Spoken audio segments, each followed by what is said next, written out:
आप सभी को मेरा श्री गौरी शंकर सीताराम राधे श्याम। श्री गौरी शंकर दरबार में मैं सुयश अग्रवाल आप सभी का स्वागत करता हूं। सभी को प्रणाम नमस्कार और सभी को प्रेम भरे हृदय से वंदन। तो जैसा कि मैं अपनी हर वीडियो में जो टाइटल लिखा है और थंबनेल लिखा होता है उसके बारे में कुछ बताता हूं, जिससे कि सुनने वाले को पहले ही अंदाज़ा लग जाए कि इस वीडियो में क्या होने वाला है। इससे क्या होता है ना, यदि कोई सुन रहा है उसको उसके मतलब की वीडियो लगी तो वो सुनेगा, वरना वो यहीं पे वीडियो को छोड़ करके चला जाए तो ज़्यादा अच्छा है। जब उसकी पसंद की ही वीडियो ना होगी तो वो पूरा एंड तक क्यों सुनेगा। तो देखिए, मैंने वीडियो का जो आज का टाइटल है वो है भगवान की एक घोषणा पर चर्चा, और जो थंबनेल पर लिखा है वो मैंने लिखा है भजन करने की कोई रीति नीति नहीं होती। अब देखिए इसका मतलब क्या है, बड़े ध्यान से समझिएगा इस बात को, धीरे धीरे बताऊंगा मैं। भगवान की एक घोषणा यानी कि आपको पता होगा वैसे तो, लेकिन और किस तरीके से बताऊं। घोषणा यानी कि जैसे कि कुछ ऐलान कर देना, यानी कि कुछ बात कह देना कि हाँ ये ऐसे ही है।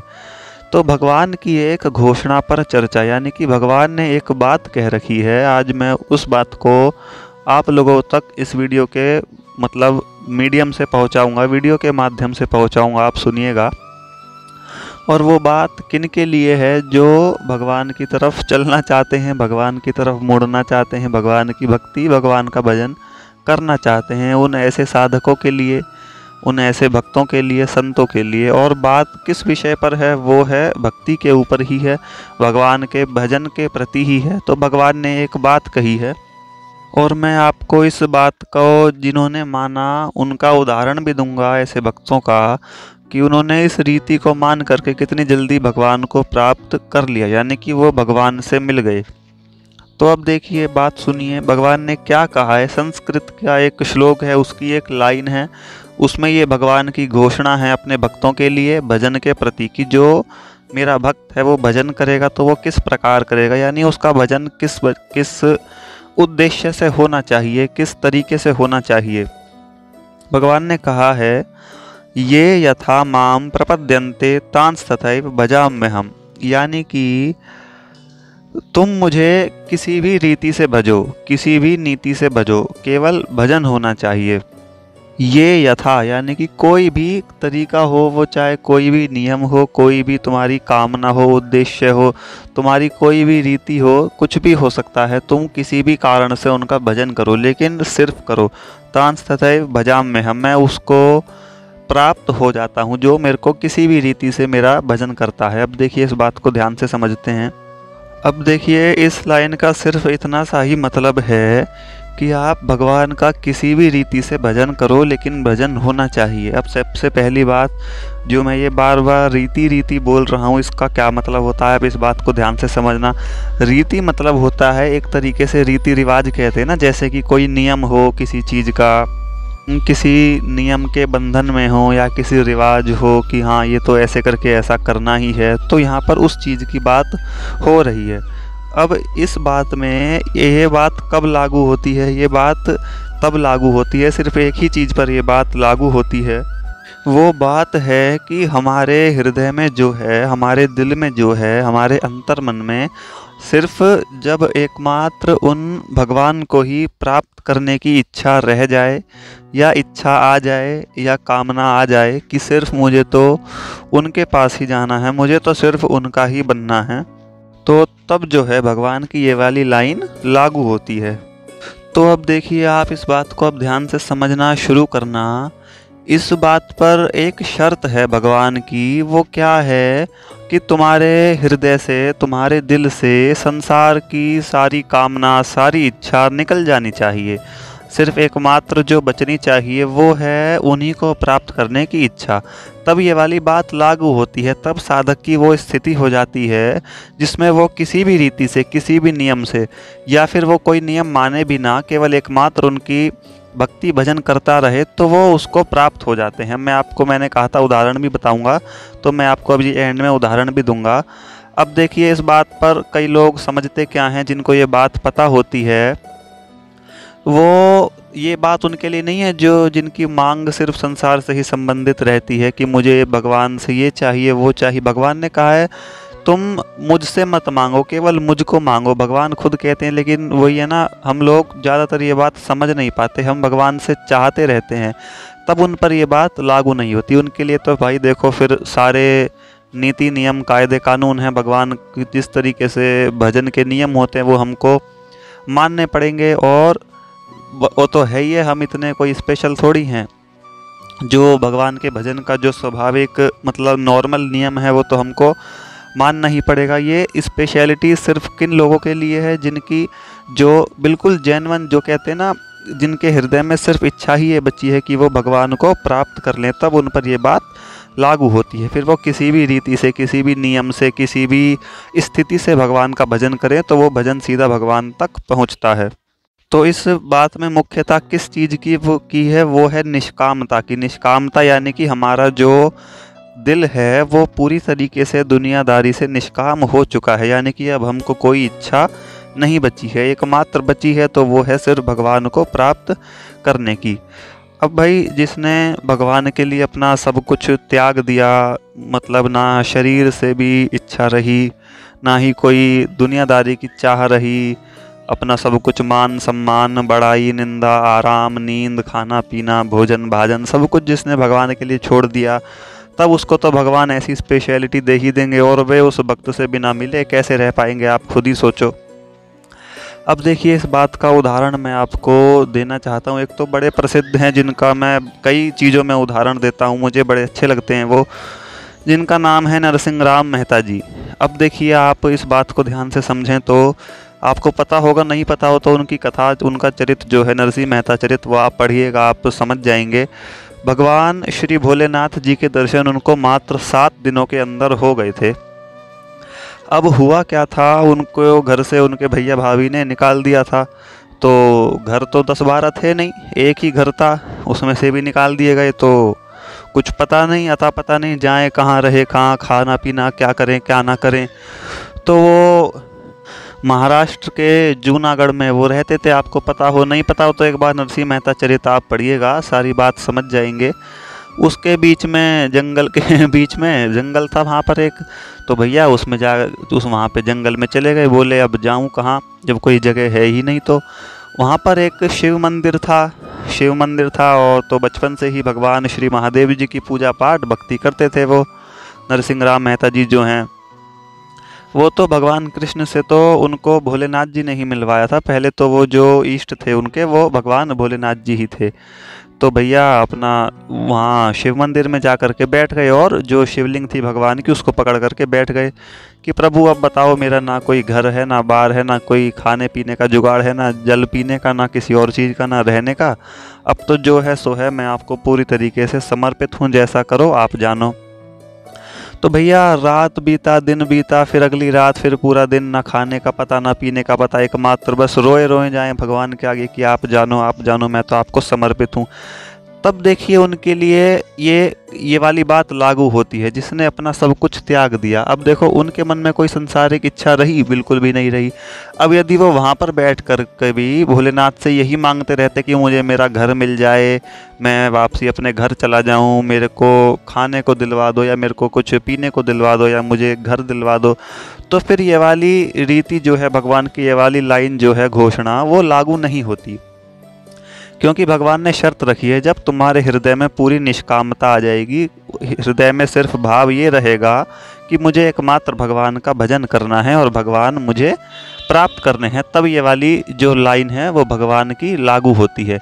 तो उनके जीवन में देखो आप कैसे लागू हुई। भगवान ने कहा ना, मुझे किसी भी रीति से भजो, कोई उस समय नियम नहीं है। तो वो 7 दिन जंगल में जो पड़े रहे और भगवान के सामने पड़े रहे, तो उन्होंने कौन से नियम माने होंगे? आपको लगता है कोई वहाँ वो पूरे नीति नियम कायदे कानून से रिवाजों से भगवान की भक्ति कर पा रहे होंगे? बिल्कुल भी नहीं। वो सामने बैठे सिर्फ रोए रोए जा रहे हैं, उनका ध्यान किए जा रहे हैं, उनका नाम लिए जा रहे हैं। तो 7वें-8वें दिन की रात हुई नहीं थी, 7वें दिन जो है भगवान स्वयं साक्षात श्री महादेव जी उनके सामने प्रकट हो गए थे। अब आप सोच सकते हो कि 7 दिन, कोई तो ऐसा है जो 7 दिन के अंदर ही उन भगवान के दर्शन कर ले रहा है और कोई कोई ऐसे हैं जो उन्हें 700 साल बीत गए, वो अपना तपस्या में ही बैठे हुए हैं, उन्हें कुछ दर्शन वर्शन हो ही नहीं रहे हैं, ध्यान ही नहीं लग पा रहा है, ऐसे ऐसे भी होते हैं। तो फ़र्क क्या होता है 7 दिन में किसको हुए? जिसके हृदय में सिर्फ एकमात्र इच्छा यही बची। उन्होंने सोच लिया कि अब घर से मुझे निकाल ही दिया गया है तो घर जाकर भी करूँगा ही क्या, अब जो बचा सो भगवान ही बचे मेरे पास। तो वो बैठ गए भोलेनाथ जी के सामने कि अब तो मेरे आप ही बचे हो, आप जानो कैसे करोगे कैसे नहीं करोगे आगे का जीवन पानी। भगवान प्रकट हो गए। भाई जो इतनी सरलता से समर्पित कर देगा उसके लिए तो भगवान की ये है ही है, तान सदैव भजाम में हम, तुम किसी भी स्थिति में भजो। अब तो भगवान ने बात पूरी करी ना, अपनी घोषणा को अटल किया, यानी कि अपनी घोषणा पर मान्य किया।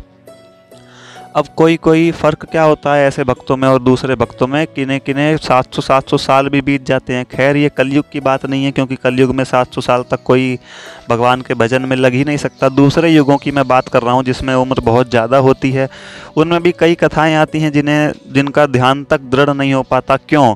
उनके हृदय में उस समय भी कोई ना कोई कामना, इच्छा, अपना स्वार्थ सिद्धि की मतलब जो इच्छाएं होती हैं वो चलती रहती हैं कि प्रभु मुझे ऐसे हो जाए वैसे हो जाए। एकमात्र इच्छा जो होनी चाहिए वो भगवान मिल जाएं, ऐसी नहीं चल रही होती। तो इस वजह से उनका जो है, फिर भगवान भी कहते हैं तुम्हें पूरी नीति नियम से भाई पूजा पाठ करो, ऐसे थोड़ी होता है। तो ये चीज़ होती है। अब मैं इसी बात में एक और आपको उदाहरण देना चाहूँ तो, लेकिन मुझे उन भक्तराज का नाम नहीं पता, मैं उनकी कथा बताऊँगा तो आप समझ जाओगे। शायद रस खान नाम था उनका, मेरे को पता नहीं है, थे मुस्लिम ही वो। तो भैया एक दुकान पर जाते हैं, वहाँ दुकान पे बिहारी जी की तस्वीर लगी थी। तो स्वाभाविक सी बात है, बिहारी जी की आप कोई भी तस्वीर पहन लो वो नंगे पैर ही होते हैं, पैरों में कुछ पहन नहीं रखा होता। तो देखा इतना सुंदर बच्चा और नंगे पैर खड़ा है, तो भाई दुकान से जूतियाँ ले ली उसके लिए कि मैं तो इस बच्चे को पहनाऊँगा। तो पूछा दुकान वाले से बच्चा कहाँ मिलेगा? दुकान वाले ने सोचा मजाक कर रहा है, ये तो भगवान है, मिलते कहाँ। दुकान वाले ने बता दिया वृंदावन में रहता है, अपना जो है जूतियाँ खरीद के वृंदावन चल पड़े। वहाँ जाकर के जब पूछा ये बच्चा कहाँ है, ये बच्चा कहाँ रहता है, सबने मजाकिया स्वभाव में बताया यहाँ रहता है यहाँ रहता है। तो पता बता दिया बिहारी जी के मंदिर का सबने। तो अपना जूतियाँ लेकर के जैसे तैसे 1-2 दिन निकाल करके वृंदावन में बिहारी जी के मंदिर में पहुँच जाते हैं। अब उन्हें इस बात का बिल्कुल भी कोई ध्यान ज्ञान नहीं है कि वे एकमात्र सर्वलोकाधिपति श्री भगवान हैं और उनका नाम बांके बिहारी है और वो ऐसे ही रहते हैं। उन्हें क्या पता भाई, उन्हें तो बड़ा सुंदर सा बच्चा लगा और मन में ये भाव आया कि जूती पहनानी है, क्योंकि वो नंगे पैर खड़ा है। अंदर जाने लगे, पुजारियों ने पीट करके बाहर कर दिया, फिर अंदर जाएं फिर पिट गए, फिर अंदर जाएं फिर पिट गए, 2-3 बार ऐसा हुआ। तो बोले ऐसे मार क्यों रहे हो, मैं तो इस बच्चे को जूती पहनाने ही तो लाया हूँ। बोले ये जूती नहीं पहनते, ये भगवान है, तुम्हारे कोई बच्चा नहीं है। तो भाव आया कि अच्छा मुझे अंदर जाने नहीं दे रहे तो ये तो बाहर आएगा, बच्चा है तो खेलता कूदता तो होगा, जब बाहर आएगा नंगे पैर होगा, मैं इसको जूती पहना दूंगा। 1 दिन बीता, 2 दिन बीते, बाहर ही बैठ करके रो रहे हैं। मुस्लिम भक्त थे वे, एक शायद रस खान ही नाम था उनका, और यदि रस खान नाम ना हो तो आप मुझे कमेंट में लिख देना क्या नाम था, मुझे नाम उनका पता नहीं है, लेकिन कथा पता है बस। तो उनको भी आपको पता होगा, 1 दिन 1 रात, दूसरा दिन दूसरी रात, तीसरी रात नहीं हो पाई थी। तीसरे दिन स्वयं श्री भगवान अंदर मंदिर में से निकल करके आते हैं और उन भक्तराज के हाथों से अपने पैरों में जूती पहनते हैं और उसके बाद वापसी मंदिर में चले जाते हैं। और शाम को पुजारी गण क्या देखते हैं कि बिहारी जी ने वही जूती पहन रखी हैं जो वो भक्त, एक मुस्लिम भक्त, उनको पहनाने के लिए लाया था। तो भगवान ने देखो क्या कहा, तान सदैव भजाम में हम, तुम मुझे किसी भी स्थिति में भजो, लेकिन शर्त क्या रखी, तुम्हारे हृदय में सिर्फ कामना जो है वो मेरी होनी चाहिए। देखो कितनी सटीक बात बैठती है इन भक्तराज के ऊपर। उनके हृदय में से इन 3 दिनों के लिए सारी कामना, इच्छा, भूख, प्यास, नींद, आराम सब कुछ निकल गया। एकमात्र उद्देश्य क्या बन गया कि मुझे इस बच्चे को जूती पहनानी है, यानी कि बिहारी जी को जूती पहनानी है। तो जब तुमने भगवान की शर्त पूरी कर दी, भगवान तुम्हारी शर्त पूरी कर देंगे। तुम्हें क्या लगा कि भाई वो अब हमको अब देखो, आप सोच करके देखो, उन 2 दिनों में क्या उस भक्तराज ने भगवान की भक्ति के सारे नियम माने होंगे? बिल्कुल भी नहीं माने होंगे। भाई प्रेम में भगवान की हालत ही ऐसी हो जाती है कि हम कुछ मानने लायक बचते ही नहीं हैं। तो फिर ऐसे भक्त से भगवान बिना मिले कैसे रह सकते हैं? भाई हमने भगवान की शर्त पूरी करी कि अपने हृदय में से सारी दुनिया को निकाल करके केवल उनसे मिलने की इच्छा जगाओ। भगवान ने हमारी शर्त पूरी कर ली कि ठीक है, तुम फिर किसी भी स्थिति में, किसी भी रीति से, किसी भी नियम से भगवान का भजन करो, मैं तुम्हें मिल ही जाऊंगा। अब मैंने आपको दो बिल्कुल प्रत्यक्ष उदाहरण बताए। अब आप देख सकते हो, समझ सकते हो कि किन्हीं किन्हीं को तो 7 दिनों के अंदर, 3 दिनों के अंदर, 5 दिनों के अंदर भगवान की प्राप्ति हो जा रही है। कोई कोई ऐसा है जो वर्षों वर्षों तक लगा हुआ है, जिसे उनके झलक मात्र भी नहीं मिल पा रही है। तो वो फ़र्क क्या होता है? सिर्फ इसी बात का होता है कि हमारे अंदर जो है सच्ची लगन जो है वो उठ नहीं पाती, वो बन नहीं पाती। अभी भी संसार की कुछ ना कुछ इच्छा, कामना, वो चीज़ अंदर चलती रहती है। तो देखो, भगवान तो सर्वंतर्यामी हैं, सबकी पता रहती है उनको, तो वे समझ जाते हैं कि अभी इसके अंदर मुझसे मिलने की सच्ची लगन नहीं है, दुनिया की ही कुछ ना कुछ बातें चल रही हैं। तो इस वजह से हमको भगवान को प्राप्त करने में देरी होती है।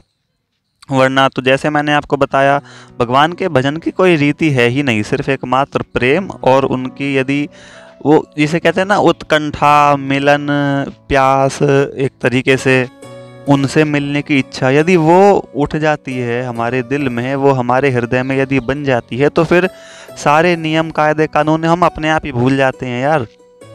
हमें किसी चीज़ का ध्यान ही नहीं रहता। कोई कहे नहा के मंदिर आया करो, नहाना ध्यान ही नहीं रहता, बिना नहाए नहाए घुस जाते हैं भक्तजन। ऐसे ऐसे होते हैं, लेकिन वो दूसरे टाइप के होते हैं। अब हम ऐसे चले जाएं तो गलत बात है, क्योंकि अभी हमारी वो स्थिति पहुंची नहीं है जिस स्थिति की भगवान बात कर रहे हैं।